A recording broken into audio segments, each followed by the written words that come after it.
are in the middle of a snowstorm on the American frontier, far from civilization, where every breath you take turns into ice needles. The wind blows away your temporary shelter, and you are left alone with the merciless cold. You will learn how a simple dugout and a few pieces of tarpaulin helped the pioneers survive until dawn on the coldest night of their lives. But you don't even know that yet. You are standing in the middle of the prairie, and the temperature is dropping so rapidly that you can physically feel the impact. The air you exhale instantly crystallizes and settles with a soft rustle on the collar of your heavy coat. You look at the thermometer nailed to the wall of the hut and see the mercury drop to -50 degrees. Your face is tightened by the icy wind that penetrates the thick woolen fabric. You realize that the next few hours will be the ultimate test of your endurance. You open the oven door and assess the remaining supply of firewood stacked in the corner. You see that the logs will only last for a couple of hours of active burning if you keep adding them constantly. You decide to change tactics and switch to a slow smoldering mode to stretch your supplies until morning. You carefully stack the thickest pieces of wood and sprinkle a small amount of ash on top. You feel a slight warmth coming from the cast iron, but it is not enough to heat the entire room. You realize that you will have to find additional ways to maintain your body temperature. You take all the woolen blankets and heavy skins you have from an old chest. You throw one blanket over your shoulders, creating the first layer of extra insulation around yourself. You spread a thick bison skin on the earthen floor to block the cold coming from below. You sit on it and pull your knees up to your chest, trying to minimize your body surface area as much as possible. You feel your fingers starting to go numb and hide them deep in your coat pockets. You force yourself to move your toes inside your heavy leather boots to maintain circulation. You close your eyes and focus on your breathing, trying to take short, shallow breaths. You feel the frosty air burning your lungs, even though you are breathing through a thick woolen scarf. You try not to make any sudden movements so as not to waste your body's precious energy. You listen to the sounds outside and realize that the storm is only gaining strength. You realize the absolute isolation of your situation on these endless plains. You know that no one will come to your aid and that everything depends solely on your actions. You notice that the water in the bucket, standing just a meter away from the stove, is beginning to form a thin layer of ice. You take a wooden spoon and break through the ice to access the drinking water. You pour some water into a metal mug and place it on the edge of the warm stove. You wait a few minutes for the water to become tolerably warm and take a few small sips. You feel the warm liquid slowly sliding down your throat, bringing temporary relief. You try to drink slowly, realizing that water is just as important as warmth right now. You glance at the front door, made of thick oak planks. You see white frost forming around its edges, slowly creeping into the room. You take another blanket and drape it tightly over the doorway, creating an extra air buffer. You press the edges of the blanket to the floor with heavy stones to eliminate even the slightest draft.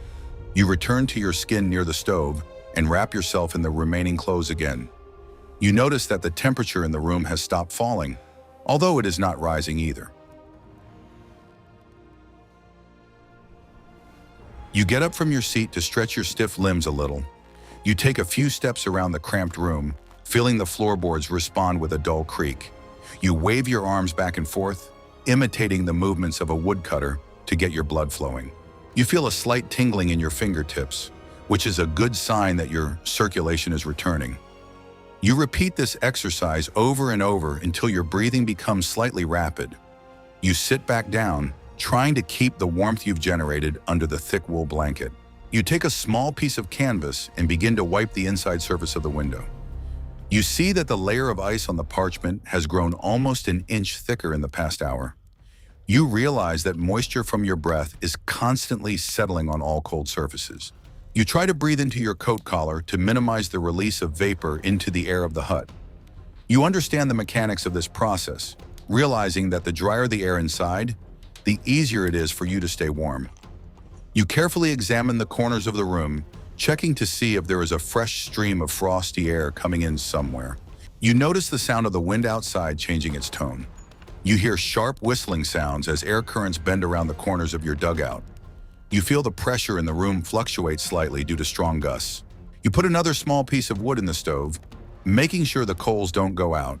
You watch as the dry bark bursts into flames, giving off a short but bright flash of light. You soak up the sight as the visual warmth helps you psychologically right now. You begin to take inventory of your shelter, mentally going through every item in the room. You look at the old newspapers stacked under the wooden bench and think of a use for them. You take a few sheets, crumple them up, and stuff them into your boots, creating an extra layer of insulation. You feel the paper filling the gaps, preventing cold air from circulating around your feet. You rejoice at this small discovery, which increases your chances of a safe night. You continue to look for unusual ways to use familiar things. You listen to your body again, scanning it from head to toe for signs of hypothermia. You notice that the tip of your nose has become almost numb, and you begin to rub it vigorously with your woolen mitten. You do this gently so as not to damage your frozen skin with harsh friction. You restore sensitivity and hide your face deeper in the high collar of your coat. You realize that the battle for degrees is being fought on every square inch of your body. You don't allow yourself to relax for a second. You watch as the stones gradually heat up, periodically touching them carefully with the edge of your mitten. You know that you must not allow them to overheat, otherwise they may crack from the sudden temperature change. You take an old thick towel and carefully wrap it around the first hot stone. You create an improvised heating pad that radiates even, gentle heat without the risk of burning your skin. You place this bundle on your lap, immediately feeling the deep heat penetrate through the layers of clothing. You realize that this simple trick changes the entire balance of power in your favor. You take the second heated stone and also wrap it in a spare piece of thick canvas. You place this bundle under the bison skin you are sitting on to warm the surface from below. You feel the cold coming from the frozen ground retreating in the face of this local heat trap. You create a kind of microclimate around yourself, where the temperature is significantly higher than in the rest of the room. You use the fuel in the stove sparingly as the stones continue to give off the accumulated heat. You relax your tense back muscles, allowing the heat to do its work. You notice that your breathing has become more even and the trembling in your hands has almost stopped. You use this time to check the condition of your leather boots and wool socks. You carefully remove one boot and bring your foot closer to the warm stone. You massage your foot, stimulating blood flow to the tired capillaries and restoring full sensitivity to each toe. You make sure that the skin is dry and shows no signs of frostbite, then quickly put your shoe back on. You repeat the same procedure with your other foot, maintaining strict discipline in controlling your body. You take the third stone and decide to use it to warm up your frozen supplies. You place a tin mug of water on it, which has begun to freeze over again. You see the ice slowly melting from contact with the warm surface of the stone. You gain access to liquid without wasting the precious heat of the main stove. You drink in small sips, maintaining your body's water balance, which is critical in extreme cold. You feel more confident with such a reliable tool for controlling the temperature. You examine the walls of your dugout and notice that the frost has begun to recede in the area around the hearth. You realize that the heat zone you have created is working effectively, creating a barrier against the cold. You decide to expand this zone by hanging one of the blankets behind you as a screen. You use wooden pegs to secure the fabric to the earthen wall. You create a heat reflector that reflects the heat from the stove and stones back onto you.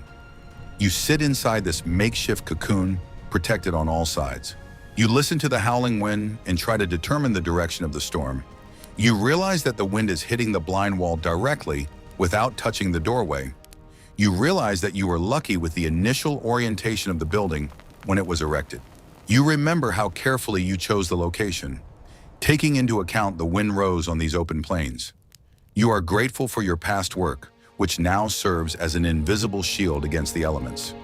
You realize that survival on the frontier always begins long before the first snowstorm arrives. You take a small piece of fat from your supplies and cut off a thin slice. You place it on a warm stone and wait for the fat to begin to melt slightly. You eat this high-calorie piece, providing your body with the most efficient fuel for warmth. You feel a rush of new energy spreading through your veins like a pleasant wave. You know that fatty foods were the staple diet of all winterers in these harsh lands. You carefully put the remaining supplies back into the chest to protect them from freezing.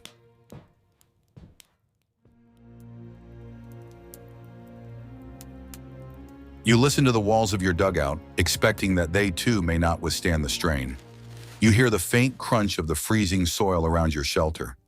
You feel the earth contracting under the falling temperature, putting enormous pressure on the frame. You notice that one of the wooden supports has bent slightly under the weight of the frozen turf. You watch it closely, ready to prop it up with a spare log at any moment.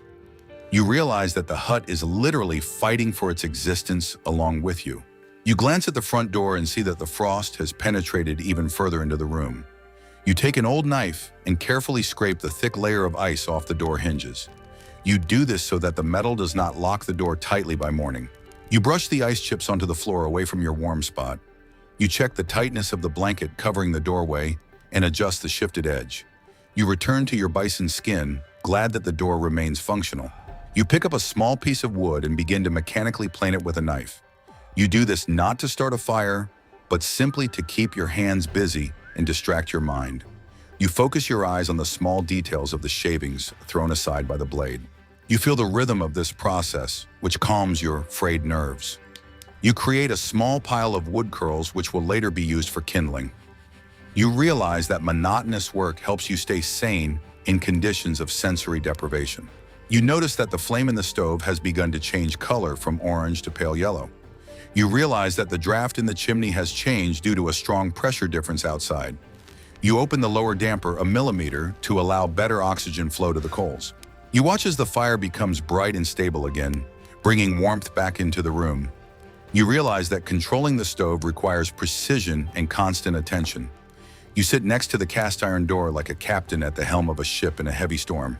You close your eyes and try to remember the map of the area around your cabin. You mentally plot routes to the nearest landmarks, which are now hidden under a layer of snow. You recall the location of the stream, the grove, and the small hill to the south. You do this so that in the morning, if you have to go out, you will have a clear plan of action. You visualize the landscape in minute detail, committing it to memory. You understand that your sense of direction will save you if the landmarks change beyond recognition. You open your eyes and check your improvised stone warmers again. You take one of the cooled stones and put it back on the stove. You take a freshly baked stone and place it under the soles of your boots. You feel the warmth rising through your legs, relieving fatigue and tension in your muscles. You maintain this constant cycle, turning it into an automatic habit. You know that this routine is what separates you from freezing in this icy hell.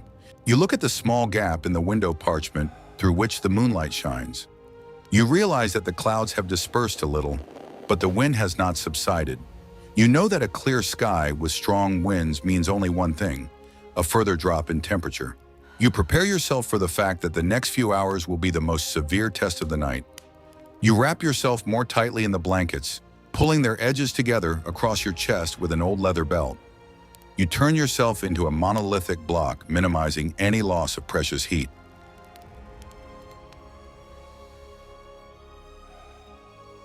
You feel the temperature in the hut reach its absolute minimum for the night. You see that the water in the bucket has frozen almost to the bottom, turning into a solid block of ice. You realize that your thermal zone has shrunk to a radius of 1 meter around the hot stove. You sit motionless, trying to keep every degree of heat inside your cocoon of blankets. You feel the frosty air burning your cheeks even at this safe distance from the walls. You realize that this is the culmination of your struggle against the merciless elements of the frontier. You pick up the last thick log you saved for this moment. You carefully open the stove door and place it on top of the smoldering red coals. You watch as the wood slowly begins to smoke before bursting into an even flame. You close the door, leaving only a narrow gap to create the perfect, steady draft. You know that this log must burn until dawn, sustaining your life. You watch it burn as if it were the most important process in the world. You look up at the ceiling and see that the small drops of condensation have turned into long icicles. You realize that the moisture from your breath has completely frozen above your head. You try not to make any sudden movements so that these icicles don't fall down on your belongings. You realize that the dugout now looks more like an ice cave than a human dwelling. You are proud that you were able to create an island of life inside this frozen ice prison. You continue to watch the fire, which remains your only reliable ally. You begin to mentally go over the details of your equipment, checking that it is ready for the morning. You know that going outside will require maximum protection from the wind and cold. You decide to wrap your feet in an extra layer of newspaper over your thick wool socks. You plan to use a piece of old tarpaulin as an extra windbreaker. You think through every step so as not to waste time getting ready in the cold room. You realize that proper preparation now will save you precious minutes in the morning. You notice that the flames in the stove have become even and calm, giving off maximum heat. You hold your cold hands closer to the cast iron surface, absorbing the life-saving heat. You feel the tension in your muscles slowly recede, replaced by deep fatigue. You force yourself to keep your eyes open, blinking periodically to ward off the encroaching sleep. You know that sleep at this stage of the night can imperceptibly turn into eternal frost. You stay alert by lightly pinching your wrists at the first signs of drowsiness. You check the condition of the entrance door and the tightness of the blanket covering it again. You see that the layer of frost has stopped growing, which indicates that the temperature inside has stabilized. You realize that you have managed to achieve a fragile balance between the escaping heat and the penetrating cold. You rejoice in this small but very important victory over the merciless elements of the frontier. You return to your warm spot and cover yourself again with all the furs you have. You prepare to spend the remaining hours in this state of maximum energy conservation. You begin to slowly and carefully stretch the muscles in your back and legs that have stiffened overnight. You stretch your arms forward and take a few deep breaths to get your blood flowing. You feel your body reluctantly responding to movement after many hours of numbness. You throw off the top blanket, leaving only your thick coat and bison skin. You stand up and take a few steps around the hut, regaining your coordination. You feel a pleasant tingling in your feet, indicating normal blood circulation in your limbs. You approach the stove and examine the remains of the coals from your last thick log. You see that it has almost completely burned out, leaving only a handful of gray ash behind. You take a few small splinters that you chopped during the night and throw them on the coals. You fan them lightly, and the chips quickly burst into a bright, warming flame. You add a couple of medium-sized logs to create a full morning fire for heating. You realize that you can now afford to burn the remaining supply of firewood without economizing. You take a metal mug and place it directly on the open flame of your revamped stove. You throw a handful of dried herbs into the water to brew a strong morning tea. You watch as the water quickly boils, filling the room with a pleasant, tart aroma. You remove the mug from the fire and cup it with both hands, enjoying the intense warmth of the metal. You take your first sip of the hot drink, which instantly warms you from the inside out. You feel the energy returning to your body, exhausted from a long struggle. You go to the window and try to see the landscape through the frozen parchment. You can only see the vague outlines of snowdrifts that have accumulated during the night's blizzard. You realize that you have a long job ahead of you, clearing the exit from your dugout. You grab an old wooden shovel standing in the corner and check the strength of its handle. You mentally prepare yourself for the physical labor in the bitter cold that awaits you outside. You know that the fresh air will help you warm up completely. You begin to prepare your clothes for going outside, carefully checking each item. You wrap your feet in an extra layer of dry newspaper, as you planned last night. You put on your boots and tighten the laces to prevent snow from getting inside. You throw a piece of thick tarpaulin over your shoulders, creating a windproof barrier against the morning wind. You tie your scarf so that only your eyes are exposed to see the terrain. You completely protect your body from the harsh environment, following the rules of the frontier. You inspect the chimney of your hut and see a steady column of white smoke rising into the sky. You realize that the stove is working properly and that the warmth you need is waiting for you inside. You check the integrity of the roof and make sure that the layer of turf has withstood the elements. You realize that your efforts to fortify your home in the fall were not in vain. You are proud of your temporary home, which has withstood this cruel test with honor. You know that you are now ready for any surprises that the frontier may bring.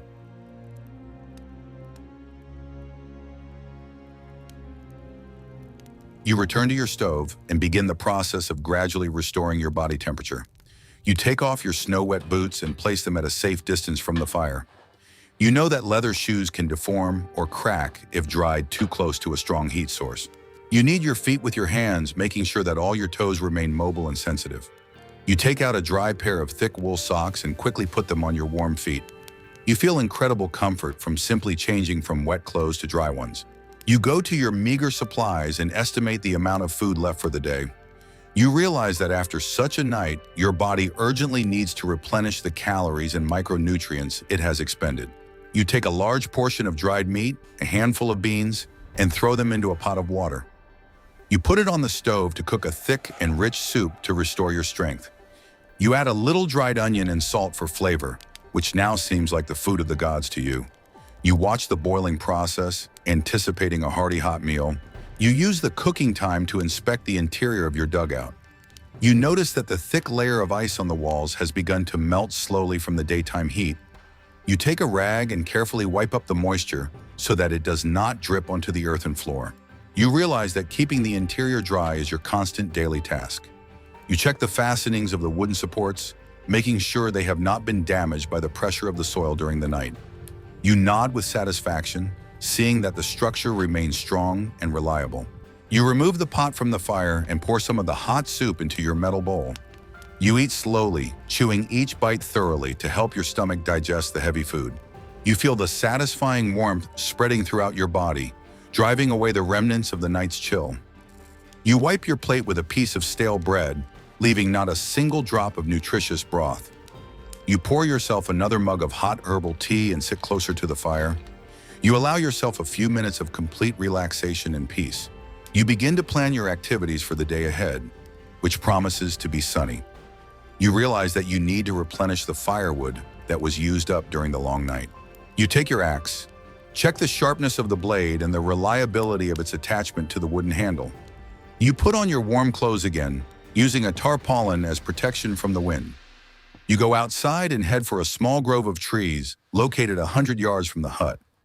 You move cautiously, sinking into deep snow with every step. You approach a dead tree that you spotted several weeks ago before the snowfall began. You clear the snow from the trunk and begin to rhythmically strike the frozen wood with your axe. You hear the ringing sound of metal against hard wood, echoing far across the snowy plain. You work steadily, conserving your strength and watching your breathing so as not to inhale too much frosty air. You cut down the tree and begin to methodically chop off the branches, turning it into logs that are easy to carry. You feel the physical labor in the fresh air finally relieve the stress of the past night. You stack the chopped wood on a small wooden sled made from old boards. You pull the load to your dugout, leaving deep tracks in the untouched snow behind you. You unload the wood near the entrance, neatly stacking it under a canopy of fir branches. You know that you must always have a supply of fuel on hand in case the storm returns suddenly. You make a few more trips to the grove, securing enough firewood for the next few days. You look with satisfaction at the neatly stacked woodpile that guarantees you warmth and safety.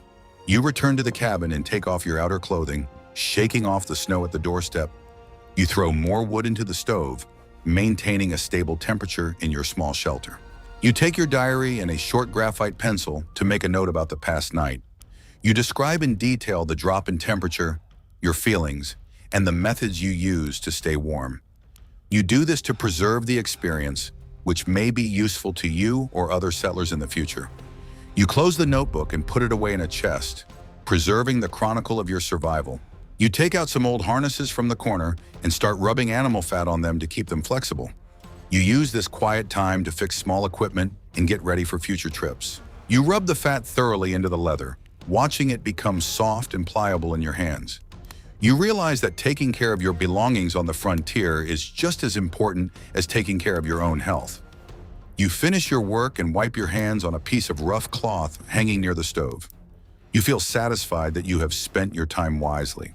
You look out the window and see the sun beginning to set in the west, painting the snow pink. You realize that the short winter day is coming to an end, giving way to another frosty night. You are calm because now you have experience, a sufficient supply of firewood, and plenty of food.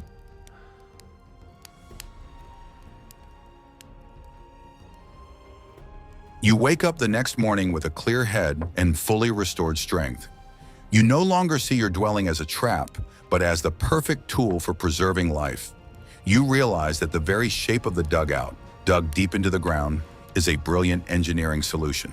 You know that the ground below the frost line maintains a stable above freezing temperature all year round.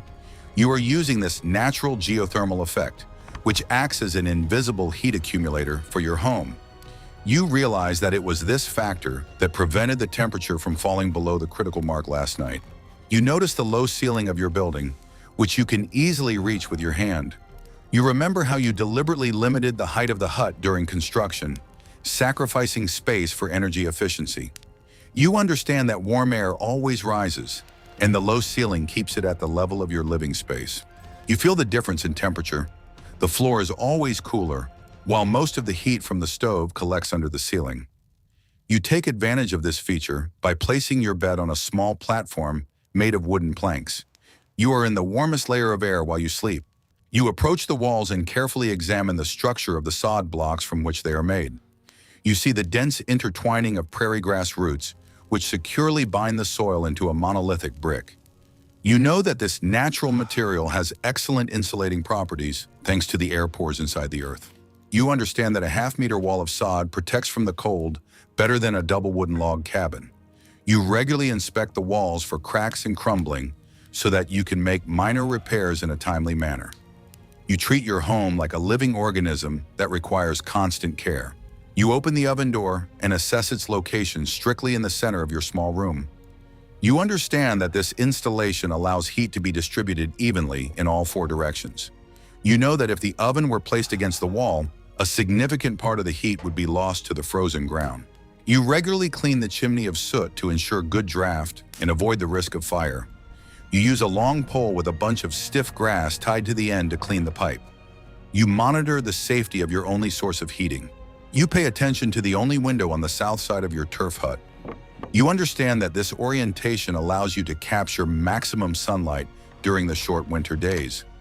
You use thick, oiled parchment instead of expensive glass, which is easy to break during transport. You know that parchment lets in enough light, but at the same time keeps the cold air outside better.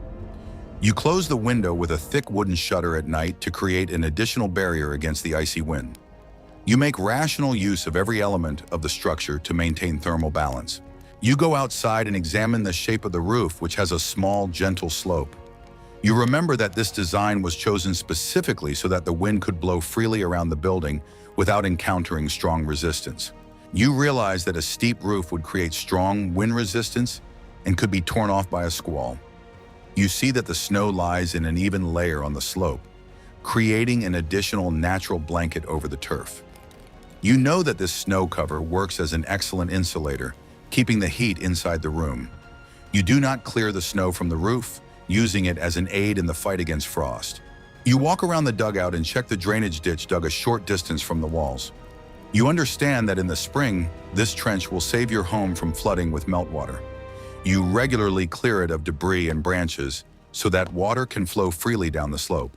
You know that dry walls are warm walls, and waterproofing plays a huge role in energy conservation. You have put a lot of effort into creating this drainage system, and now it works reliably for you. You appreciate preventive measures that prevent disasters before they happen. You inspect your storage area, which is a deep cellar under the floor of the hut. You realize that the temperature there always remains constant, preventing food from freezing or spoiling. You store sacks of flour, salted meat, and root vegetables there, ensuring their preservation in any frost. You close the cellar hatch with a thick wooden lid so that the cold from the underground does not penetrate the living area. You know that proper food storage is the key to a successful winter on the remote frontier. You methodically replenish these supplies during the warm season.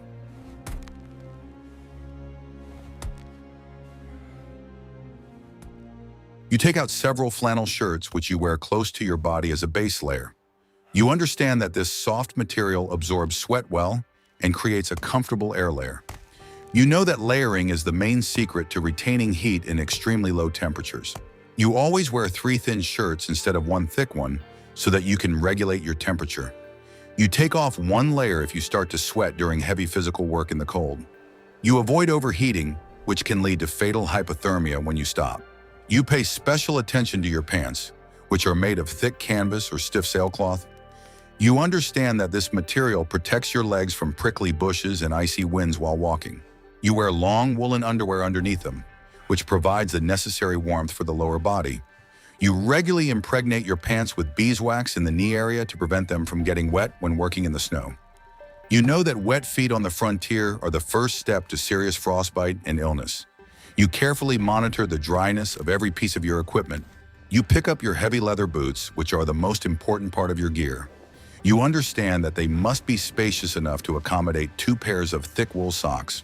You regularly grease the leather with animal fat, creating a completely waterproof barrier against melting snow.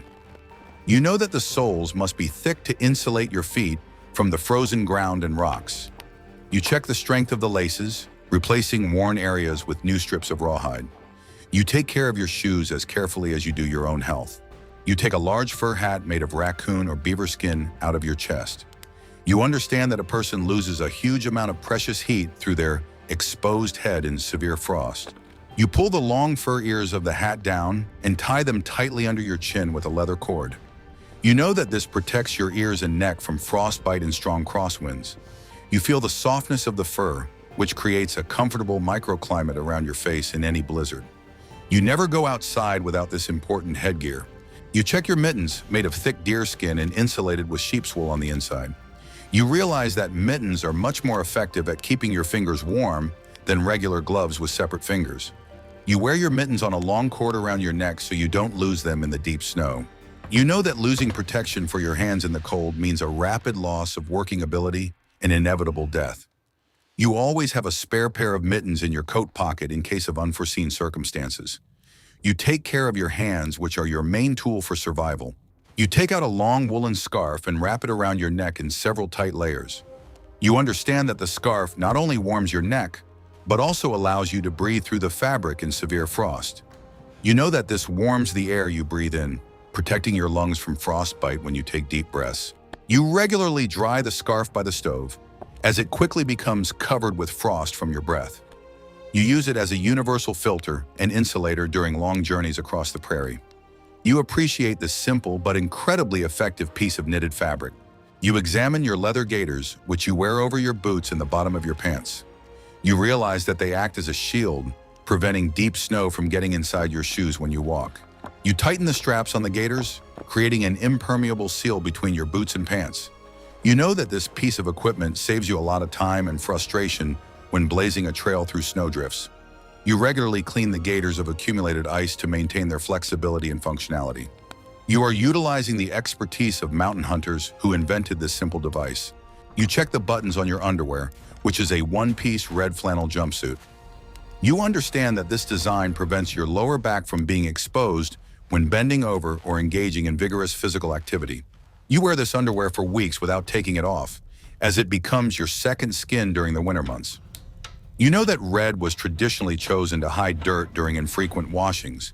You appreciate the practicality and functionality of frontier clothing, which knows no such thing as fashion.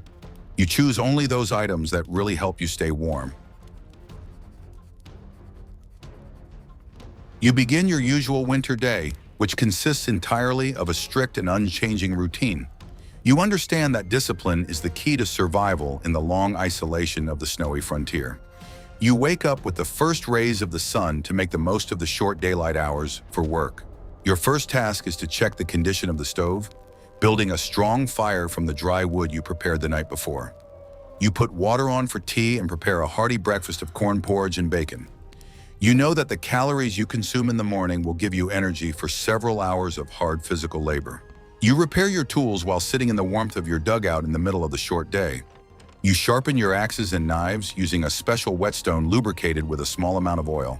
You understand that a dull tool in the cold means wasted effort and an increased risk of injury. You check the handles for cracks and reinforce them with strips of rawhide if necessary. You treat each iron object with care, as it would be impossible to replace it here. You keep your arsenal in perfect working order. You set aside time to sew and repair your winter clothes, which are constantly wearing out. You take a thick needle and strong thread to sew up a small tear on the elbow of your wool coat. You understand that the slightest hole will quickly become a huge problem in the bitterly cold wind. You apply neat patches to the knees of your canvas trousers, reinforcing the most vulnerable areas. You make the stitches even and frequent, ensuring maximum strength for the repaired area. You approach this process with philosophical calm as an inevitable part of your life. You prepare for the onset of darkness long before the sun touches the horizon. You understand that all outdoor work must be completed before the sharp drop in temperature in the evening. You bring in enough firewood for the whole night, stacking it neatly near the stove. You close the wooden shutters tightly, blocking the cold air from entering your home. You check the locks on the heavy oak door, ensuring your safety while you sleep. You switch to a mode of strict resource conservation until the next morning. You prepare dinner, which usually consists of dried beans, a piece of dried meat, and a flatbread. You understand that your evening meal must be substantial in order to maintain your internal warmth while you sleep. You eat slowly, sitting by the open oven door and enjoying the light and heat from the burning logs. You brew tea from dried blackberry leaves, which helps you relax after a hard day's work. You clean the dishes with snow and sand, as washing with water is an unaffordable luxury. You maintain Spartan cleanliness in your daily life. You take out your diary and make short notes about the past day by the light of a kerosene lamp. You realize that keeping a diary helps you stay sane and keep track of the days in this absolute isolation. You record changes in the weather, the amount of supplies used, and plans for tomorrow.